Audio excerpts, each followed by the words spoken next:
Welcome into the Rink Wide Vancouver studios here in downtown Vancouver. Fongafar alongside Tyson Cole. Yes, the Abbotsford Canucks for the first time in franchise history. They took care of business on home ice and are now headed to the Calder Cup Finals after beating Texas 4-2 in Abbotsford to take the series 4-2. And like I just mentioned, first time in franchise history, the Abbotsford Canucks have won the Western Conference. Thank you so much for joining us. Rink Wide Vancouver is a presentation of Bet365. Want to get in on the action for the Stanley Cup Final at Bet365? They've got you. From game props, player props, totals, and the money line, whatever you bet, it's never ordinary at Bet365. Download the app and get in on the game. An official partner of the Stanley Cup playoffs, you must be 19 plus or older. And if you want to get involved on any of our social channels, tweet us, me, Tyson Cole. You can get it on the YouTube channel. And also another way you can get involved, hit us up with the Super Chat. Super Chat partner this season has been the BC Mental Health Foundation, and it's been a great partner of ours, changing the face of mental health and addiction by supporting breakthroughs in care, public understanding, research, and knowledge exchange. Tyson, okay, bear with me here. Here we go. A great lyricist, Jay-Z, one of my favorite artists of all time, once said, Jackson, Tyson, Sasson, Game 6. Ooh. Right? Not bad. Archdeep Bains with his I'm Him game. Finally. Jujhar Khaira getting in on the mix as well. But yeah, what a performance from this Abbotsford Canucks team. You know, they saw the series, the way it kind of shifted a little bit. You thought momentum was going that way, but they took care of business on home ice in front of 7,000 plus in Abbotsford. The place was absolutely rocking. Travis Green led the Utica Comets in 2014-15 to the Calder Cup Final. Manny Malhotra, now in his first season as a AHL head coach, leads his team to the Calder Cup Final. Just your initial reaction to this team taking this series. Well, like you said, it was rocky. They took the first two games. It was all exciting. And then you really did see momentum start to shift because that 5-2 game, that was the first two games were close. Then the 5-2 game, that's like, okay, here we go. We finally see like a little bit of a blowout. One team dominated the other. And then, it was another high-scoring affair. We started to question whether Seelows was getting too fatigued. He bounced back with a low-scoring game. But Abbotsford has just been so good at home. And resilience is one of the words that they always say. One thing I want to say. Abbotsford Canucks so far this postseason, following a loss, 6-0. Yeah. 6-0. They haven't lost. So that just speaks to the resilience of this team. The series was great. It was by far the best one so far, and the next one's going to be even better. Matej Blumel opened the scoring in the first period for the Texas Stars. The guy has been on an absolute heater every game that we've done. He's scored in this series. Second period's where it got interesting. Harrison Scott makes it 2-0. And it stayed that way for a better part of the second period.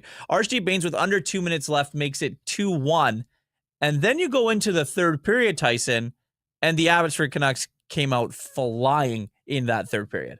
It was a different team than we saw the first two periods. I mean, they were kind of keeping pace, but we were saying in here, like some of the shots, they weren't very high danger. They were kind of right into the crest of Hellberg's jersey. Didn't really test him too much, but if it was a different team we saw coming out of that third period. I have another stat here. Texas got the first two shots of the period in the third, the first 30 seconds of it. And until the last 3 minutes of the third period, Abbotsford outshot Texas 16-1. They just completely took over the game, and they were able to capitalize with 2 goals. It was something we hadn't seen before. Yes, we talked last time.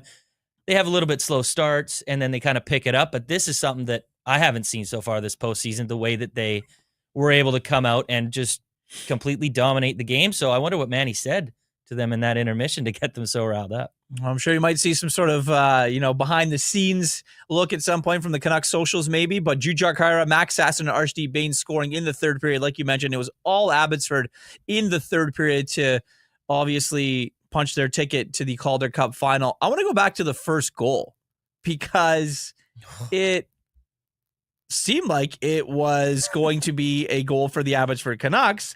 But an important thing, kids, remember to play to the whistle. And the Abbotsford Canucks did not do that. It bit them in the ass, and the Texas Stars went down the ice, and they scored to make it 1-0 in that game. That was wild. Yeah. I mean, we looked at it, we saw it, we thought it was a goal. Clearly wasn't after the replay, but that's why you have to follow it up. You see so much in the NHL, like if there's a questionable goal that might not have gone in, you see players come up and still poke it in just in case it wasn't. And I mean, Sammy Blake probably should have followed up rather than celebrate as he did, because it ended up costing him. Stars just quickly sent it up the ice. I thought it would be icing. They're just trying to clear it, but no, they get sprung on a 2-on-1. And then Blue Mel, as we've talked so much about over the last few games, got his goal. Yeah, and I kind of think that rattled them a little bit, right? And Manny Malhotra obviously had the discussion with the officials after, as the officials went to the other side, but clearly after the replay, it showed it was bar, goal line, and then out. So there was some definite, there was no question about it, that the fact that the puck was not in the net. And the fact of the matter is, Texas goes down the other way. They end up scoring the goal, and the Canucks are down 1-0. The hardest part about it is there was a minute 30 left on the clock. So now you only have minute 30 to play, and then now you're just thinking about it the whole time in the locker room. So that's probably why, they didn't come out with their best stuff in the second. Yeah, when Harrison Scott made it 2-0, I thought, you and I kind of looked at each other here, and we were watching this game. He goes, okay, let's start talking about what time we have to come in tomorrow night for work. But no, the Abbotsford Canucks shut us up pretty quickly. Give them a lot of credit there. And Arshdeep Bains, we're obviously going to get into a deep dive in Arshdeep Bains in a little bit, but we talked a lot about him and how he's been snake bitten. We talked a lot about how, he needs to shoot more. He looks like a guy that just doesn't really have it. Well, he had it and then some in this game 6. For sure. I mean, we were talking about it. He hadn't scored, but we said, he's gripping his stick a little too tight. But once he does, I did. Sorry. Once he finally kind of gets that going, once he finally figures it out, then he's going to start scoring in bunches. And I mean, that's what we saw. He got the goal last game. And then this game was a little bit of a floater, I will say. He kind of fanned on it again, but hey, it went in. And sometimes you need that puck luck. He wasn't getting that before. And then obviously on that empty net goal to seal the fate, that was nice little play there as well. Couple of super chats, people getting at us in our YouTube socials. Again, if you want to hit us up on X as well, no problem. Hugo Mugo, $5. Thank you very much. What a game. Finals, baby. Here we come. Yes, I think a lot of people that follow this team are feeling your sentiment. They're very excited. Canucks fan 94. In the voice of Jim Robson and the Abbotsford, I can't do it. I'm not even going to try. Legend in this city, obviously everyone knows. And the Abbotsford Canucks are going to the Calder Cup final. Yes, they are. And I don't want to minimize this at all.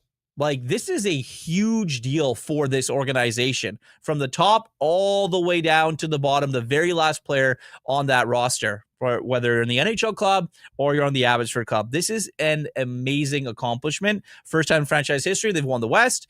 Obviously now first time in franchise history, heading to the Calder Cup final, but it's something that cannot be overlooked. The way that Manny Malhotra and his staff have done what they have done with this team, the way that Ryan Johnson and his staff have built this team, and the way that they've gotten the buy-in from the players. There was so much talk about this team this season and the job that Manny has done. Guys going up and down all the time. The big club had injuries left, right, and center. There was so much stuff going on. And in the midst of it all, the Abbotsford Canucks just put their heads down, went to work, and did their thing. And obviously now they're reaping the benefits of it. Well, what the most impressive thing is, as you said, he just had guys plucked off his roster the entire time. Yeah. But they're a deep team, and Manny has always said that, we're so deep that when those guys do go up or we do get an injury, that those guys can come in and play a big role and help the team win. What was so impressive is down the stretch of the season for Vancouver, they were riddled with injuries.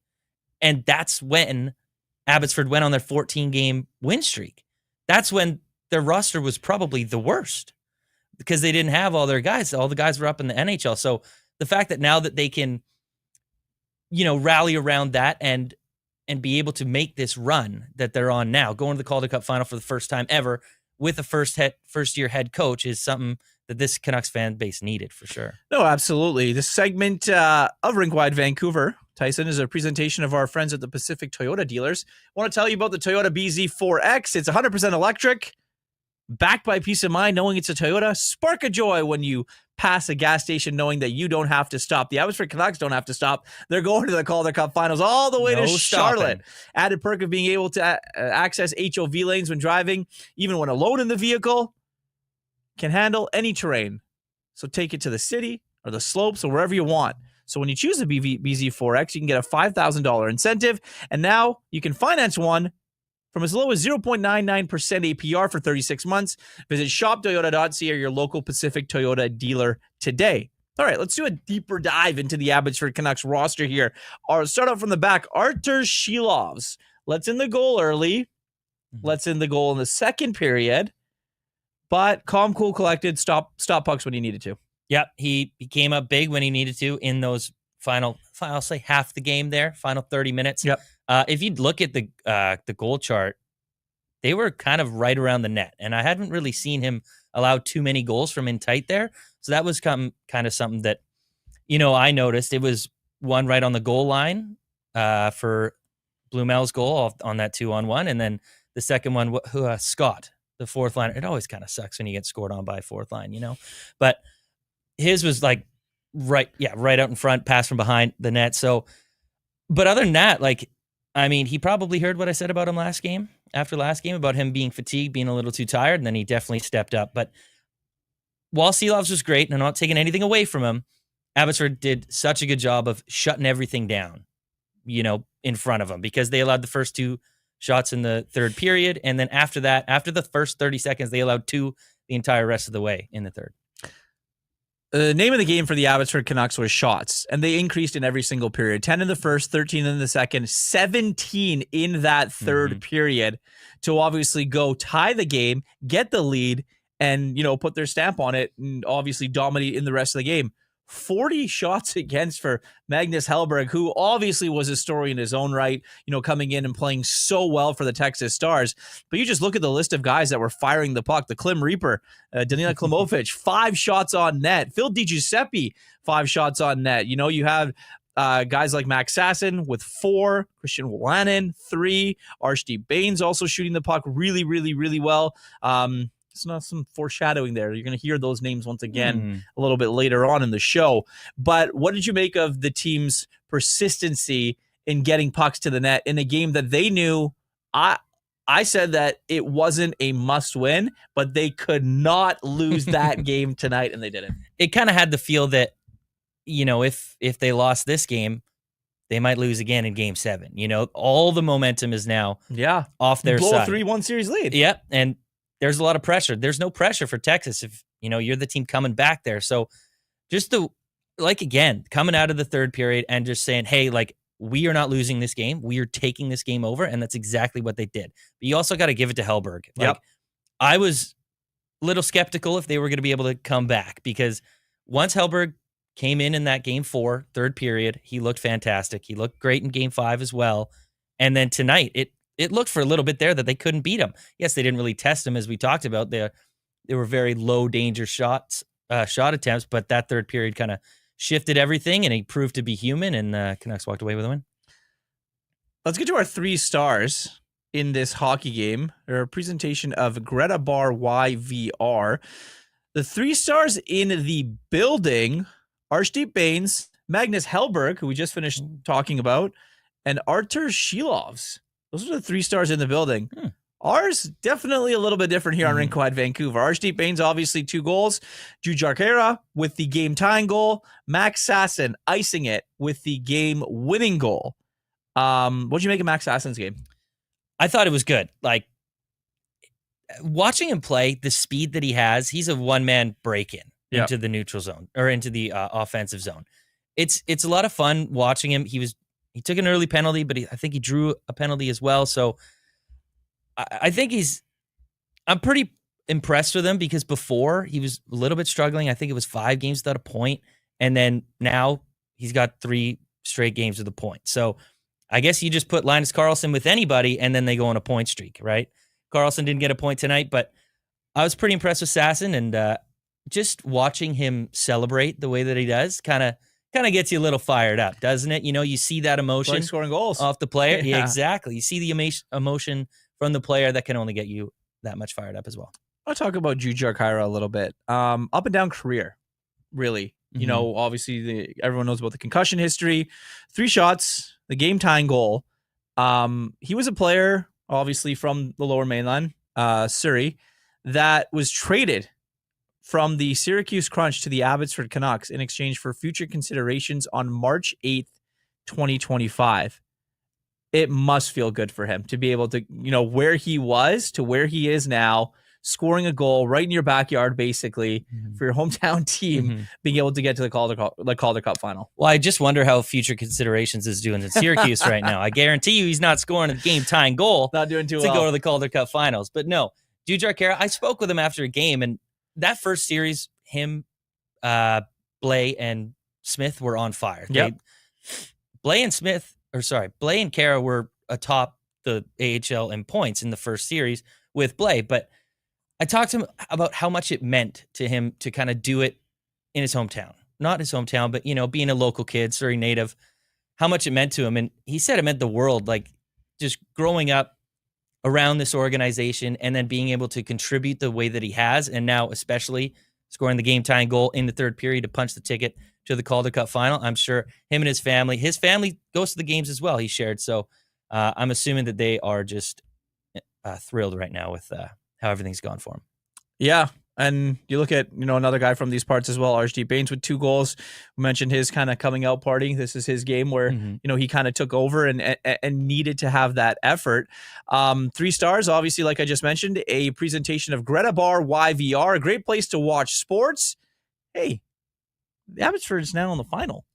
And they might have, we never know. There might be some viewing party stuff there. Ooh. We'll see what happens. They got screens, they got everything. I want you to know how big they're big on team building and summer social events. So if you're looking to get your group out there for office or for some corporate fun, or if you're looking to place for your team to gather before or after work, before work, maybe if you really want, consider Greta for all the arcade games, the street food menu, and weekly drink specials. Greta Bar is the place to be. 50 West Cordova. Greta Bar, let the games begin. The game began and the Canucks went down, and they went down again. And I think what you mentioned off the top there, look, I'm going to be completely honest. I haven't fully followed the Abbotsford Canucks as much as most people have that do on a daily basis. Obviously, Dave Hall's not here with us tonight, who has followed this team so well, but resiliency. And I think that starts right from Ryan Johnson, the general manager of the hockey team, who had a really resilient career. Manny Malhotra, what he has gone through in his career, where he started to where he is now, the type of person that he is.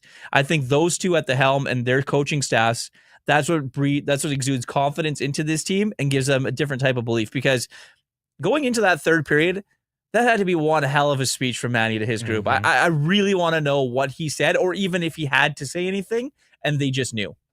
Yeah, I really want to know that. Well, hopefully that comes out. Hopefully they post it, but we'll see. But like you said, I mean, with what Malhotra's had to go through with his eye injury, and he was still able to come back. He made it. He came back that season to play in the Stanley Cup Finals in 2011.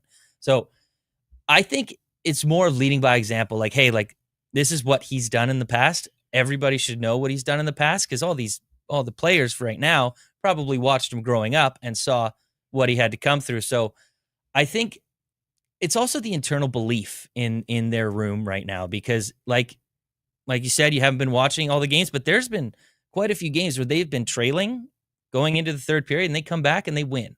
So it's like, hey, we've done it before. We know we could do it again. So it's the internal belief that I think really shined in this game. And I think the way that this team has kind of gone through this season, the ups and downs, you mentioned the 14-game winning streak, like that kind of came out of nowhere, really. Yep. And then the play of their goaltender, right? And, there's been a lot of talk in this market that how stellar he's been, and people are talking about trade this, that, and the other. Let's focus on what that is now. This team is ready to go and make a move to do something that hasn't been done for an affiliate of this franchise in a decade, and that's to win a trophy, right? It's going to be a tall order. Yep. We can get to a little bit later, and obviously with the Charlotte Checkers and how good they are, Florida Panthers affiliate. But for what this team kind of went through this season, you have to give your credit to the players. Absolutely. Like, there's been guys on this roster right now that Guillaume Brisebois. Yeah. Guy's been around forever. Yep. Been around the organization forever, that they haven't got this taste yet. And so I'm so excited for them, because they put in the hard years of work to get to this point. But also, even just speaking on this season, like a guy like Klimovich, he led the team in goals of the regular season. He didn't play all that much. He was kind of a healthy scratch for most of the playoffs, but now he gets into the lineup and he's getting rewarded, and that must suck to be able to play through the regular season, but then once the guys come down and you kind of get bumped out of your spot that you can only watch from the press box, that must be tough. So I'm just proud of all the guys in there that they actually get to go fight for this after they fought all year for it. No, absolutely. Manny Malhotra speaking to the media. We're efforting trying to get to some of the audio in a little bit. So it's going to be interesting to hear what Manny Malhotra has to say in this one. But I think when you go and you look at it and the way these two teams stack up, the Charlotte Checkers are going to be favored. And rightfully so. They just swept one of the best teams in the league. The best. And did it very easily, too. Like some of the games weren't even close. And they've been sitting pretty, right? They've been waiting. And now they're going to have to wait another week, right? The Abbotsford Canucks are going to make their way there to Charlotte. But it's anyone's game. And there's a reason why they play the games. There's a reason why, the Canucks are in this position to be there. And I think it's going to be a really fascinating series. Yeah, I mean, obviously, neither team has seen each other this year, and it was kind of like how this Texas series was. Neither team saw. A little bit more surprising because they were on the same conference, but it's intimidating going up against Charlotte, who just made light work of the best team in the AHL regular season. So I haven't done a full deep dive. I probably will tomorrow to kind of see what kind of team Charlotte is. I kind of want to look up some of their stats right now. Okay, well, let me ask you this then.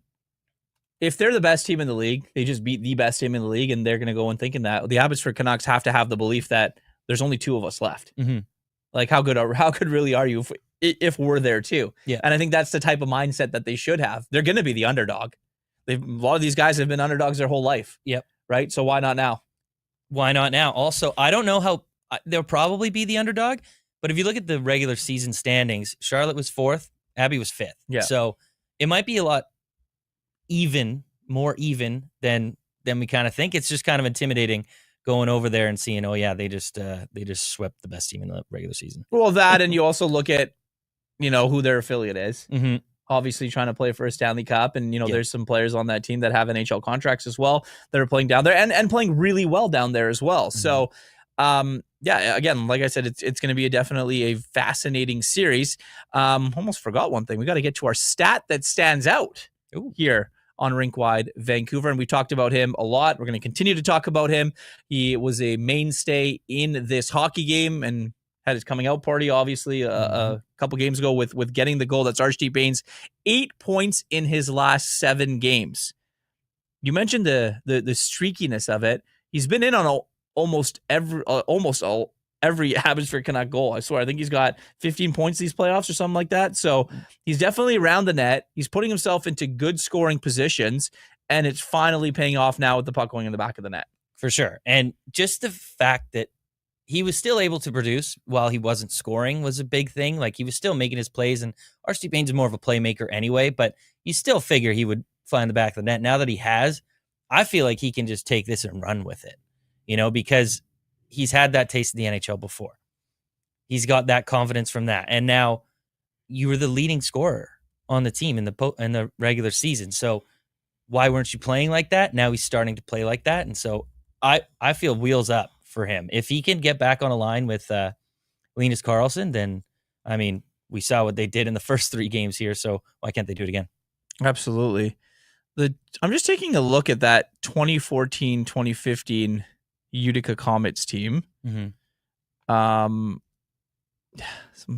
names on that team of players.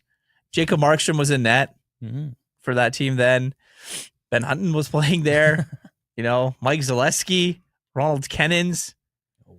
Yeah. Brendan Gaunce, Hunter Shinkarik. There's a lot of, like, Alex Biega, the Bulldog. Oh, yeah. Right? And I think when you look at it, and now going to this team, you see the names of all the local guys. You have the Bains and what have yous, but then guys like Danila Klimovic. Where are we going to see Atu Ratu again? I think the rest here is going to be interesting for that one. And what does this time off mean for a guy like Jonathan Lekkerimäki? Like, your team wins, and you're Manny Malhotra, you're put in a tough spot. I mean, he wasn't playing well. He was out of the lineup. Do you see him getting into game 1 come Friday?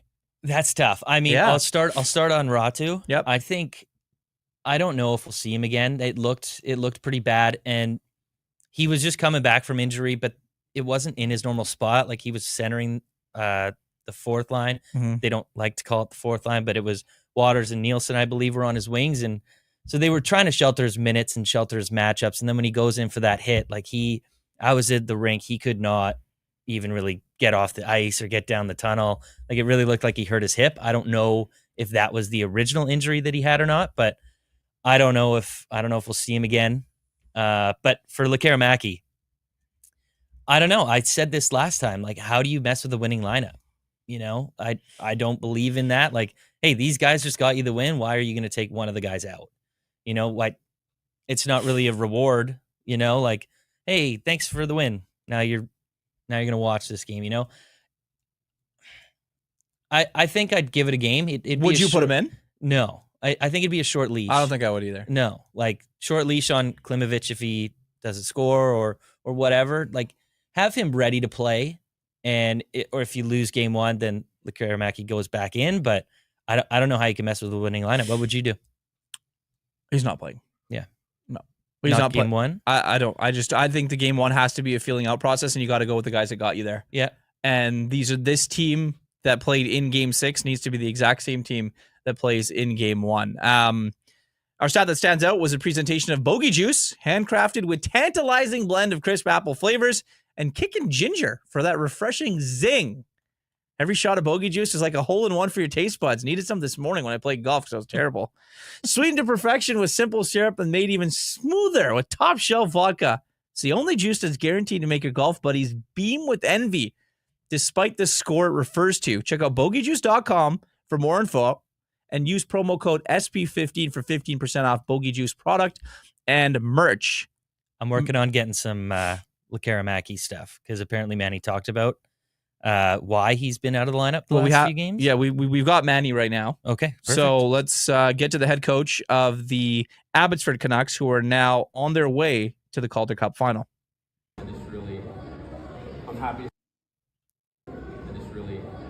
I'm happy to see the guys getting rewarded for the way they're playing and their commitment to what we're trying to do.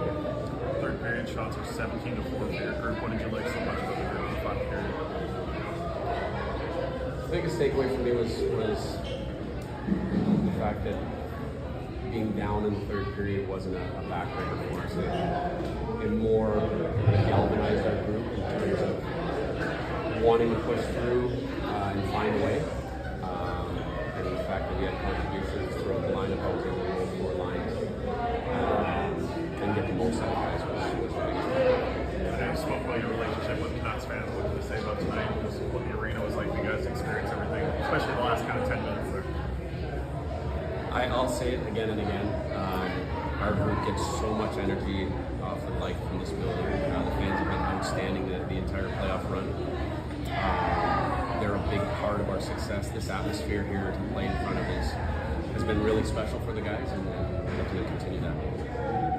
Archie Baines ends up having a 2-goal night. How did it speak to him stepping up into this role, especially in a game as big as Game 6? Well, I think for Baines, he's been playing well the whole series. A lot of the things that don't show up on a score sheet or aren't really talked about, the block shots, being in the right place at the right time, positionally. So for him to get rewarded on the score sheet, obviously it's special for him, but I think he's a guy that understands that it's the little things that he does that makes him such an important part of our team.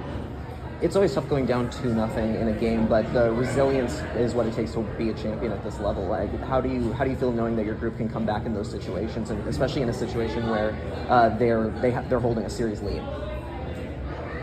Again, we've done it a number of times throughout the course of the season, throughout the course of the playoffs. Yes, it's great that we have the resiliency to come back and wipe away those deficits. But obviously not a situation we want to find ourselves in. Obviously with Charlotte, the competition's only getting tougher, so we want to make sure we don't put ourselves in that situation. What was your message after that first Texas goal? Because that was kind of a weird one. It seemed like you guys had scored and then they came right back. What did you tell the guys? Well, it was an unfortunate bounce. Obviously the guys stopped playing at a critical time. but we were still in a good place. We felt that we were controlling the majority of play in that first period, and it was one of those bounces. So yeah, it was disappointing, but again, not something that shook the group.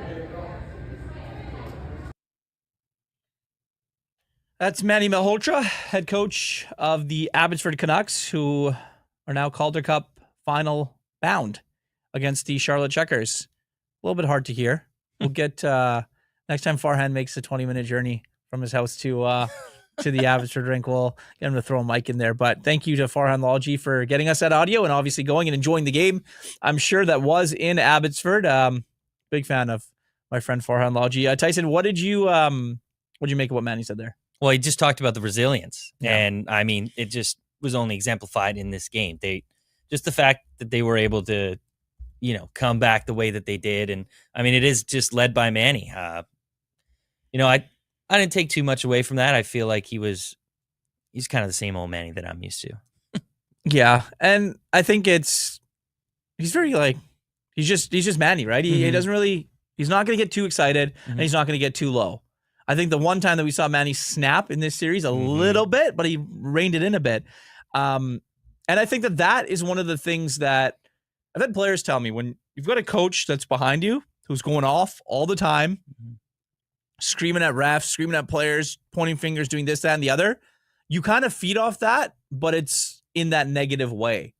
So you look at the way that Manny conducts himself as a professional, and obviously with the media and how he's been his whole career, and the way that he coaches this team, you can see why, Manny is being talked about around some NHL circles, and definitely was being talked about around some NHL circles as well. There's an opening in Dallas there as well. We'll see what happens, but I'm not saying anything yet. But I think that's, it just feeds off of it. And Ryan Johnson the same way. So do you kind of see that as well? The way the players play the game, it's kind of the way that Manny coaches it. Yeah, absolutely. I mean, I feel like a lot of the players also play the way that Manny used to play. Yeah. Obviously, because he's the coach, he's going to coach how he knows to play. But if you see, like you said, if you see your coach rambling on the bench, getting super angry, that's going to filter through the room. But Manny's never like that, Like, there's only a few key situations where he will kind of let that loose. But other than that, he's usually calm, cool, collected back there. And that kind of allows the team to kind of cool it down themselves and be like, hey, we still got this. Our coach believes in us. Play for the player beside you, not for the name on the back. And that's what they've done. Let's get to my favorite part of asking Jeff, and when we do these shows after every Canuck game, what'd you like and what you didn't like. Let's start with what you didn't like from the Abbotsford Canucks in this hockey game. Well, we kind of touched on it there, but they weren't really testing Hellberg all that well, just with the shots and where they're coming from. Shot selection. Yeah, like there were little high danger chances like right in front of the net, and when you did get your looks, it was like right into the crest. You didn't make the goalie make a hard save.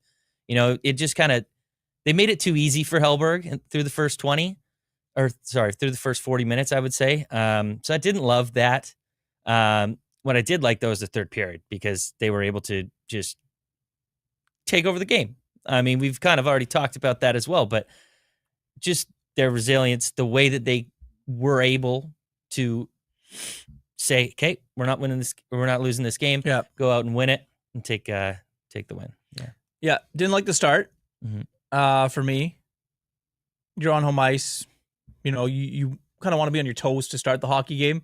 I thought that Texas kind of weathered whatever the little bit of the Abbotsford storm that was. If you can bottle that third period up and somehow feed it to this team and this organization, that is winning hockey. Everything they did was right. They were hungry around the net. They 17 shots in that third period alone. I mean, obviously it was desperation hockey. You're down a goal, but that's the way that needs to be every single period. You only got to win 4 more games. Might have to play 7, but you got to win 4. So it's that third period. You bottle it up, you do whatever you can, and you take it into game 1 in Charlotte. Well, it's a lot of momentum too, because it's like, okay, heading into game 1, what was the last period we played? Yep. Probably the best period we have played all playoffs. So why can't you ride that into game 1? I will say, we talked about it last show. Abby started slow, kind of the whole playoffs. They didn't really start slow this this go around. They had 4 shots the first 2 minutes. I was like, okay, this is different Abby than I'm used to seeing. And then kind of, went downhill from there. But that third period, the way that you're going to be able to ride that high going into game 1, especially, and I don't know where you sit on this argument about rest versus rust, but I definitely would side with rust. Like, that's a long time that Charlotte's not been playing hockey. And when was it? Tuesday they ended? Tuesday last week? So it's going to be over a week. It's going to be 10 days since Charlotte's played hockey. That's a big break, especially in the playoffs. Yeah. And I think that, Abbotsford has to travel a little bit, but you're right. Rest versus rust is a thing. I mean, it's a long time. Mhm. And I think we were talking about it before that, the teams kind of get to control when the games are played because, the games aren't televised really. It's just on a stream. So in order to get your best home crowd or your best home ice advantage, you have the games at certain times. Game 1 is going to be early. It's 4:00 local time. Game 2 will be on Father's Day, Sunday afternoon. So, and then it comes back into Abbotsford here for the rest of the way. But yeah, I really do think that the Abbotsford Canucks and the way they won this hockey game, if they would have won this hockey game, 3-4-0 and kind of blew them out of the water, I would maybe be a little bit different on this. But the fact that they were down in the game, in a game they knew they needed to win and had the third period that they had, I think that's going to speak volumes towards their preparation heading into Friday night. Absolutely. I mean, like we said, riding the high. If it was, like you said, if it was a blowout, I feel like the confidence might be too swayed in the wrong direction. Absolutely. But now it's like, okay, we got humbled for a little bit, but our resilience was able to fight us back. Speaking to Jonathan Lekkerimäki, I got Manny's quotes here. Yes. It's kind of a Manny quote. It's not, it's a lot of word salad here, but yeah, I think it speaks to the depth of our group and our ability to plug in players and then have them respond. So yeah, just a decision we made as a group. I'm assuming the group is the coaching staff, not the players, but yeah, that was Manny Malhotra on his reasoning why Jonathan Lekkerimäki is not playing. It's a very Manny quote. Very Manny quote. But that also leads me to believe that Jonathan Lekkerimäki's not playing. Yep. In game 1. No, I don't think so. Yeah. Just you don't mess with the winning lineup, and if it's a group decision, not just one guy kind of carrying the load, because if it's just one guy kind of swaying everything, then you can be like, okay, hey, this is crunch time now. We should probably go with one of our leading scorers in the regular season, and Jonathan Lekkerimäki, who shot a ton, wasn't doing it now, but when it matters, can you really afford to play that game where it's like, okay, it's kind of a punishment, we got to sit this guy out because he's not playing well, or do you go with your best players? You got to go with your best players. You always have to go with your best players. And I think that for Jonathan Lekkerimäki, I think that this is a good test for him, right? You're a highly touted prospect and you didn't show up when the team needed you. You were a guy that obviously, is expected to play at a very high level, including in the NHL. But right now, what your team needs from you is to be a good guy in the room, to be a good guy at practice, and it's to make the most of your opportunities if you are called upon. And I think that's if he can get that and help build it things like this in adversity help build character. And I think that for Jonathan Lekkerimäki, this is definitely a thing that's a good learning lesson for him. When this is all said and done, he could still be a Calder Cup champion. For sure. Or he could go in and be super pissed off and have the greatest summer of his life and come in and push for a spot on that NHL team and show people that he deserves to play every single night. So it's a little bit of this guy, yeah. Right. But like you said, it should be humbling for him a little bit too, because a player of his stature growing up in Sweden, he was probably the best guy on every single team. 100% he was. Right. And so now you come here and you're not getting in the lineup. Like your spot is not given to you, it's earned. And that's what Manny has always said. You got to earn your spot. So, hey, you didn't earn your spot. You're sitting until we need you. And then once you're back in, don't give it away again. Yeah. You know who didn't give it away? The Clem Reaper? Clem Reaper, the 6,983, 6,983 plus. It's had to have been over 7,000 there in Abbotsford. That building is absolutely rocking. Oh, yeah. I haven't been for a playoff game yet. Maybe I will get out there unless Jeff and I are going to be doing these shows here. But home ice advantage. If you can steal one in Charlotte, just get one. You don't got to worry about getting two. Don't worry about getting three. Just get one in Charlotte of those first 2 games, and you can come and make Abbotsford a fortress. I think those games are sold out, or at least going to be sold out pretty quickly. That's what the YouTube chat's saying right now. Yeah, we don't know that officially, obviously, but according to Ticketmaster, all 3 home games are sold out already. Wow, from Canucks Army. There you go. Crazy. So crazy. Shout out to Abbotsford fans. Shout out to fans of the Abbotsford Canucks who are excited for playoff hockey, and also shout out to the people that watch this show.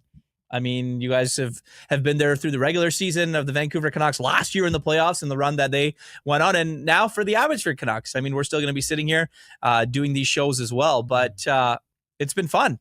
It really has, and obviously we hope that you're still going to be here, obviously doing some stuff with us as well. Of course. I think I'll be going to Game 3, covering Game 3. Perfect. So, yeah, that'll be fun. I got to say, just being in the arena for all the home games so far in Abbotsford, except outside of this one, it's been truly amazing how the team actually builds off all the energy, whether it's the Artie chance or Blay chance whenever he lands a big hit, anything like that. Abbotsford, like the team actually builds off the way that the crowd is reacting to what they're doing out there. So keep it up if you're going to the game. Game 1 on Friday night. Don't worry. Jeff Patterson is back. He assures me, Rink Wide Worldwide, he actually texted me, and he's on a cruise right now. He's coming home. Super chat from somewhere in Alaska. That's where Jeff Patterson is.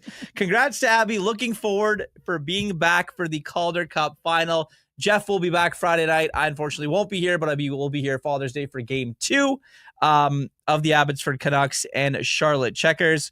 We're excited. And I think that the amount of people watching these shows, the interaction that we get, is the reason why we continue to do them and made the decision to do them to start the postseason with the Abbotsford Canucks. So there's definitely an appetite for it. So we thank you. But in the end, a 4-2 victory in Game 6. 2 goals from Arshdeep Bains, Jujhar Khaira, and Max Sasson lead the Abbotsford Canucks past the Texas Stars to punch their ticket for the first time in franchise history to the Calder Cup Final. Game 1, like I mentioned, goes Friday afternoon, 4 p.m. local time. Jeff will be here. I will be here on Sunday with Jeff. We're looking forward to it. But for Canuck fans and fans out there of this Abbotsford AHL team, your team's off to the Calder Cup Final with a chance to hoist a trophy. This has been Rink Wide Vancouver. Thank you so much for watching.